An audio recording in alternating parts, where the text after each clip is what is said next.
లో మరి సాధారణ ఎన్నికలు తెలంగాణలో జరిగిన విషయం మీకు తెలుసు. సార్వత్రిక ఎన్నికలు శాసనసభకు జరిగిన విషయం మీకు తెలుసు.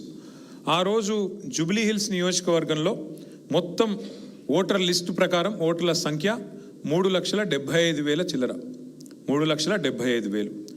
మరి ఇప్పుడు 2025లో అనుకోకుండా మాగంటి గోపీనాథ్ గారి అకాల మరణంతో వచ్చిన ఈ ఉప ఎన్నికల్లో 2 ఏళ్ళు కూడా తిరగకుండానే మరి దాదాపు 23,000 ఓట్లు పెరిగినాయని చెప్పి ఈరోజు ఎన్నికల కమిషన్ చెప్తా ఉంది. 23,000 ఓట్లు పెరిగినాయని చెప్తున్నారు. విషయం ఏంటంటే 23,000 ఓట్లు పెరిగినాయని చెప్తున్నారు, 12,000 ఓట్లు డిలీట్ చేసామని చెప్తున్నారు. అంటే ఓవరాల్గా చూసుకుంటే ఎంత పెరిగిందో దాన్ని బట్టి మీరు అంచనా వేయవచ్చు. కానీ వారు చెప్తున్నది మొత్తం లేటెస్ట్ లిస్ట్ ప్రకారం 3,98,000 ఓట్లు, అంటే దాదాపు 4 లక్షల ఓట్లు ఉన్నాయని చెప్తున్నారు. గతం కంటే దాదాపు 23,000 ఓట్లు పెరిగినాయి. 12,000 తీయంగా మరి ఇంకా 23,000 ఓట్లు పెరిగినాయని చెప్పి ఎన్నికల కమిషన్ లేటెస్ట్ లిస్ట్ ప్రకారం చెప్తున్నారు. మరి ఇంత సడన్ స్పైక్ అంటే చాలా అసాధారణమైన స్పైక్ అది. 23,000 ఓట్లు పెరగడం ఒకటే కాన్స్టిట్యున్సీలో అంటే మరి చాలా పెద్ద ఎత్తున, అందులో 12,000 ఓట్లు తొలగించిన తర్వాత ఇంత అసాధారణమైన స్పైక్ ఎట్లా వచ్చింది, ఇంత ఒకటేసారి ఓట్ల సంఖ్య ఎట్లా పెరిగిందని మాకు అనుమానం వచ్చి అప్పుడు మేము ఎంక్వైరీ చేయడం మొదలుపెట్టాం. దానిలో మాకు ఏవేవైతే విషయాలు దొరికినాయో అవన్నీ కూడా మీతో చెప్పే ప్రయత్నం నేను చేస్తాను. What we're trying to show here to all of you is, in the assembly elections in 2023, the total voter list, the total voters as per the list published by the Election Commission was about 3.75 lakhs in one constituency, that is Jubilee Hills. And in the latest by-elections, as per the recent draft which has been published by Election Commission of India, the total votes have all of a sudden shot up to 3,98,000. Now this is despite removal of about 12,000 votes.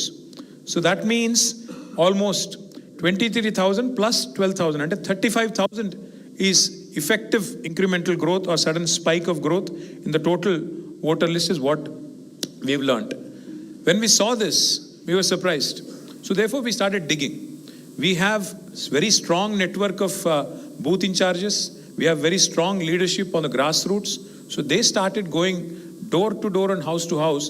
That's when we found out a lot of abnormalities and anomalies, which is what I'm trying to point out to you right now. Next slide. So this is the Congress candidate who's been announced recently.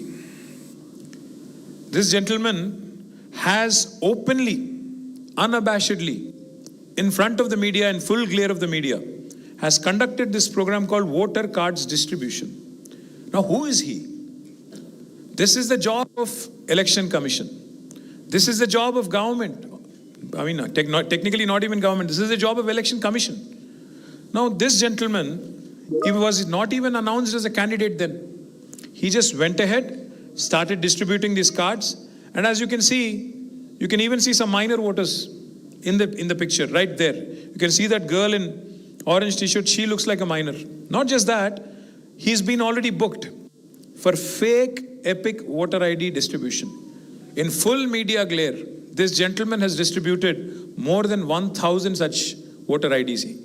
ఆయన Congress party నాయకుడు, ఆయన ఇష్టానుసారంగా అసలు ఆయనకి ఎవరు అధికారం ఇచ్చారు, అందులో మహేష్ కుమార్ గౌడ్ గారు, రేవంత్ రెడ్డి గారికి, రాహుల్ గాంధీకి ఓటర్ ఐడితో ఏం సంబంధం, డిస్ట్రిబ్యూషన్తో కాంగ్రెస్ పార్టీకి ఏం సంబంధం, ఆయన ఇష్టం వచ్చినట్టుగా ఓటర్ ఐడి డిస్ట్రిబ్యూషన్ అని పెట్టుకొని అక్కడ మీరు చూస్తే ఆ ఓటర్లందరినీ కూడా పిలుచుకొని మరి వాళ్ళు ఓటర్లా, ఫేక్ ఓటర్లా, వాళ్ళు ఎవరో నాకు తెలియదు, మరి ఎలక్షన్ కమిషన్కి తెలుసో లేదో కూడా తెలియదు, చూస్తుంటే కొంతమంది మైనర్ ఓటర్లా కనబడతా ఉన్నారు.